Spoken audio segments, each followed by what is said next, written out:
જય શ્રી કૃષ્ણ મિત્રો, મારી યુટ્યુબ ચેનલ પર તમારા બધાનું હાર્દિક સ્વાગત છે.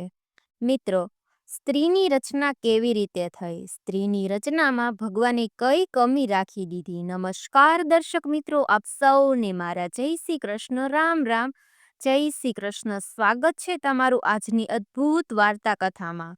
મિત્રો, સ્ત્રીને જગતની જનની કહેવામાં આવે છે. સ્ત્રીને લક્ષ્મી પણ કહેવામાં આવે છે. સ્ત્રીની તમામ બાબતો પોતાની ફરજો, પોતાના કર્તવ્ય સારી રીતે નિભાવી રહી છે. પોતાના કર્તવ્ય બખૂબી અદા કરી રહી છે. દરેક જીવ માત્ર માં ગુણ અને અવગુણ હોય છે, પરંતુ મનુષ્ય એ કોઈના દોષ જોઈને દોષી ન બનવું જોઈએ, કારણ કે માણસ જેવું જુએ છે તેવું જ વિચારે છે. અમુક માણસોને બીજામાં અવગુણ જોવાની કુટેવ હોય છે. સામેવાળી વ્યક્તિમાં ગુણ ગમે એટલા હોય એની નજર ન આવે, પરંતુ દોષ તેની નજરમાં આવી જ જાય છે. તેથી જ માણસને જે કરવું જોઈએ તે દેખાતું નથી અને ન કરવું જોઈએ તે જ દેખાય છે. અને આ જ કારણ છે કે ઘણા માણસોમાં ગુણનો અભાવ હોય છે અને દોષથી ભરેલા હોય છે. મનુષ્ય જાણી જોઈને કોઈના સારા કાર્યોને જોવા માંગતો નથી, પરંતુ ખરાબ કાર્યોને જોઈને મન, મગજ, વિચારો અને વાણીમાં ગંદકીનો સંગ્રહ કરતો રહે છે. સ્ત્રી જગતની સર્વશ્રેષ્ઠ રચના છે. સ્ત્રીના કારણે જ સંસારનું સંતુલન જળવાઈ રહ્યું છે. સ્ત્રી દેખાવમાં ગમે એટલી કોમળ હોય પણ અંદરથી એટલી જ મજબૂત હોય છે. વિડીયોમાં આગળ વધતા પહેલા જો તમે પણ ઈચ્છો છો કે મા દેવીની લક્ષ્મી ની કૃપા તમારા પર બની રહે તો વિડીયોને લાઈક કરજો, શેર કરજો એન્ડ ચેનલને સબસ્ક્રાઈબ કરજો એન્ડ કોમેન્ટ બોક્સમાં જય માતાજી લખવાનું, જય લક્ષ્મીમાં લખવાનું ભૂલતા નહીં, જેથી માતા લક્ષ્મીના આશીર્વાદ આપણા બધા પર કાયમ બન્યા રહે. સ્ત્રીની દરેક દુઃખી, દરેક સંકટ, દરેક પરિસ્થિતિની સામે લડવાની શક્તિ હોય છે. તેના હૃદયમાં કરુણાનો અપાર ભંડાર હોય છે. સ્ત્રી માનવ અને માનવીની રક્ષક છે. તેથી જ આપણા દેશમાં સ્ત્રીને દેવી કહેવામાં આવે છે. એવું કહેવાય છે કે ઘરમાં સ્ત્રીઓની પૂજા થાય તે ઘરમાં લક્ષ્મીનું આગમન થાય છે, અને જ્યાં સ્ત્રીનું અપમાન થાય છે, તે સ્ત્રીઓને દબાવીને રાખવામાં આવે છે, તે ઘરમાં દુઃખ, દરિદ્રતા સિવાય કશું બચતું નથી. એટલે આપણા શાસ્ત્રો, આપણા ધર્મો એવું કહે છે કે સ્ત્રીને ક્યારેય તુર્સ ન સમજો, કે સ્ત્રીને ક્યારેય કમજોર ન સમજો. રેતી, સિમેન્ટ, ઈંટ, લાકડાથી એક મકાન તૈયાર થાય છે અને એમાં સ્ત્રી ન આવતાથી તે ઘર બને છે. જ્યાં સુધી એ ઘરમાં સ્ત્રી ન હોય ત્યાં સુધી ઘર બનતું નથી. તેથી જ સ્ત્રીને ગૃહિણી કહેવામાં આવે છે. મકાનમાં સ્ત્રીના આગમન પછી મકાન ઘર બને છે. ભગવાનને સ્ત્રીની રચના ખૂબ જ વિચારીને કરી છે. સ્ત્રીની રચના કરવામાં ભગવાને ઘણો સમય લીધો હતો, જેથી તેનામાં કોઈ ગુણની કમી ન રહે.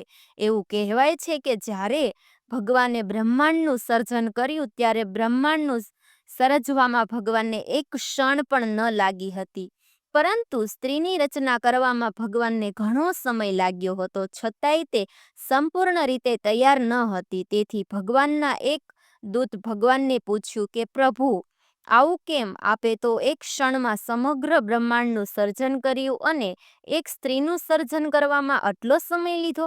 પછી ભગવાને તેમના દૂતના પ્રશ્નનો ઉત્તર આપતા કહે છે, હે વત્સલ, આ રચનાને જગતમાં નારી નામથી સંબોધવામાં આવશે, જેથી મારી આ રચનામાં ઘણા મેં ગુણો ભર્યા છે. તેના અનેક સ્વરૂપો હશે, અનેક નામ હશે: માતા, બહેન, મા, પત્ની, માસી, મામી, અને હું તેને દરેક પરિસ્થિતિની સામે લડવા સમક્ષ બનાવી રહ્યો છું.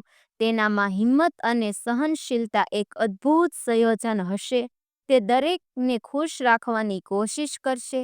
તેમનામાં વિશેષ ગુણવત્તા હશે. તે પોતાનું દુઃખ સહન કરીને કઠોર સમસ્યાઓનો સામનો કરે પોતાની જવાબદારીઓ અને ફરજો નિભાવવાનું ચાલુ રાખશે. સ્ત્રીની સહનશીલતા અને કર્તવ્ય પ્રતિની પ્રતિષ્ઠા વિશે સાંભળીને તે દૂત આશ્ચર્યચકિત થઈ ગયો. તેણે જોયું કે સ્ત્રીનો આકાર તો પુરુષ જેવો છે: 2 પગ, 2 આંખ, 2 નાક, 2 કાન.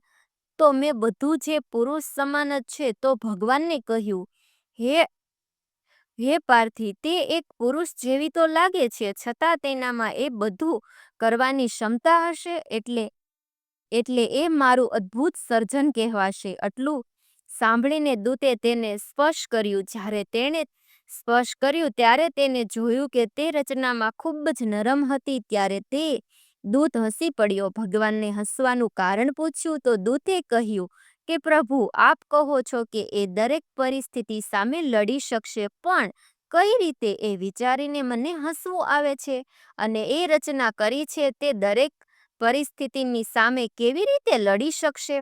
તમે તો તેને ફૂલની જેવી કોમળ બનાવી છે. ત્યારે ભગવાને કહ્યું, વત્સલ, આ મારી આ રચના વિશેષતા છે. તે બહારથી જેટલી નરમ હશે, અંદરથી વધુ મજબૂત હશે. ભગવાનના આવા શબ્દો સાંભળીને દૂતની એ રચના વિશે વધુ જાણવાની ઉત્સાહ વધી ગઈ. તેણે પૂછ્યું કે હે ભગવાન, શું તે પુરુષોની જેમ વિચારી શકશે? તેનામાં આ વિશેષ ગુણો હશે? ભગવાને કહ્યું, હા વત્સલ, આમાં વિચારવાની ક્ષમતા પણ અદ્ભુત હશે. પછી એ દૂતે તે સ્ત્રીની રચનાના ગાલને સ્પર્શ કર્યો. તેના ગાલ પર પાણી પડતું હતું. તેણે પૂછ્યું, હે ભગવાન, આના ગાલ ઉપર પાણી કેમ છે? ત્યારે ભગવાને કહ્યું, આ પાણી તેના આંખોમાંથી નીકળે છે, જેને આંસુ કહેવાય છે. એ ત્યારે જ નીકળશે જ્યારે તે અંદરથી ખૂબ જ ઉદાસ અનુભવશે. જ્યારે તેની અંદર કોઈ પણ પ્રકારનું દુઃખ હોય છે, પછી તે શારીરિક હોય કે માનસિક હોય, તે સમયે તે આ આંસુ દ્વારા તેનું દુઃખ બહાર ઠાલવશે. તેના મનની બધી પીડા અને વેદના આંસુ રૂપે બહાર આવશે, અને તે ફરીથી પોતાની જાતને એટલી જ મજબૂત બનાવશે. આ આંસુ તેના માટે તેના દુઃખને ભૂલી જવાનું સ્પષ્ટ માધ્યમ હશે, અને તેની શક્તિ પણ હશે. તે આંસુને પણ પોતાના સ્ત્રોત બનાવી શકે છે. પછી દૂતે કહ્યું કે હે ભગવાન, તમે ખરેખર મહાન છો.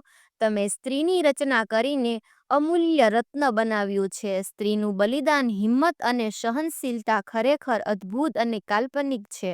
બલિદાન એટલું મોટું હોય છે કે તે પોતાની જાતને તેના માતા પિતા, ભાઈ બહેનથી અલગ કરે છે. જે ઘરમાં જન્મી રમી કૂદી મોટી થાય છે, એ જ ઘરનો ત્યાગ કરીને પરાયા ઘરમાં જાય છે અને જીવનભર પતિની સાથે રહેવાની પ્રતિજ્ઞા લે છે. આપણે થોડાક દિવસ માતા પિતા, ભાઈ બહેન અને પરિવારથી અલગ રહેવાનું થાય ત્યારે આપણને કેવું લાગે છે, પણ સ્ત્રી પોતાના પરિવારના સભ્યોને કાયમ માટે અલગ થઈ જાય છે અને બીજાના ઘરમાં જઈને નવા જીવનની શોધ કરે છે. તે ફરીથી ખુશીઓ ભેગી કરે છે. પછી ભલે તે ખુશી હોય કે ન હોય, પરંતુ તેના પરિવારના સભ્યોને ખુશ રાખવાની કોશિશ કરે છે. સ્ત્રી જગતની ધન્ય છે. શું સર્જનહારે રચના કરી છે તેને કેટલું દુઃખ સહન કરવાની શક્તિ આપી છે. જ્યારે બાળક ગર્ભમાં આવે છે ત્યારે પ્રસૂતિ ભયંકર પીડામાંથી પસાર થવું પડે છે. બાળકનો જન્મ સલામત રીતે થાય તો બરાબર છે, નહીતર કઈક સ્ત્રીનો જીવ ગુમાવવો પણ પડે છે. બાળકને સુરક્ષિત જન્મ થયા પછી પણ તેને ઉછેરમાં ઘણી મુશ્કેલીઓ સહન કરવી પડે છે અને તેના માટે પોતાના સુખનું બલિદાન આપવું પડે છે. તે પોતે તો દુઃખ સહન કરે છે, પરંતુ બાળકને સુરક્ષિત રાખે છે. આ ત્યાગ અને બલિદાન ખરેખર અદ્ભુત છે. સ્ત્રી ભગવાનને પૃષ્ઠ રચના છે.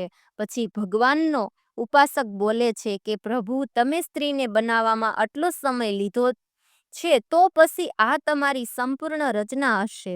તો પછી ભગવાને કહ્યું, ના, આમાં એક ખામી છે કે સ્ત્રી દરેક માટે ખુશીનું કારણ બની જશે. તે બધાને ખુશ રાખવાની કોશિશ કરશે, પરંતુ તેના પોતાનું મહત્વને નહીં સમજે. તે પોતાના મૂલ્ય નહીં સમજી શકે, નહીં કે હું દુનિયા માટે કેટલી મૂલ્યવાન છું. જેમાં દીપક નીચે અંધકાર હોય છે, તેમ છતાંય તે બીજે બધે પ્રકાશ ફેલાવશે, તેમ સ્ત્રી પણ પોતાનું જીવન વિતાવશે અને ચારે દિશાએ પ્રકાશિત કરશે. એટલે જ આપણા શાસ્ત્રોમાં કહેવાયું છે કે સ્ત્રી વાસ્તવિકમાં ઈશ્વરે આપેલી દુનિયાની અદ્ભુત ભેટ છે. તે દરેક ગુણમાં પરફેક્ટ, તેથી ક્યારેય કોઈ સ્ત્રીનું અપમાન ન કરવું જોઈએ, સ્ત્રીને ક્યારેય દુઃખ ન આપવું જોઈએ. દર્શક મિત્રો, આ વિડીયોમાં સ્ત્રી જાતિ વિશે રજૂ કરેલ વિચારો તમને ગમ્યા હોય તો કોમેન્ટ બોક્સમાં જય શ્રી કૃષ્ણ લખવાનું ભૂલતા નહીં. તો મિત્રો, મારી ચેનલને લાઈક શેર કરી એન્ડ કોમેન્ટ બોક્સમાં જય શ્રી કૃષ્ણ લખજો. તો મળીએ એક નવા વિડીયોમાં. ત્યાં સુધી બધાને જય શ્રી કૃષ્ણ.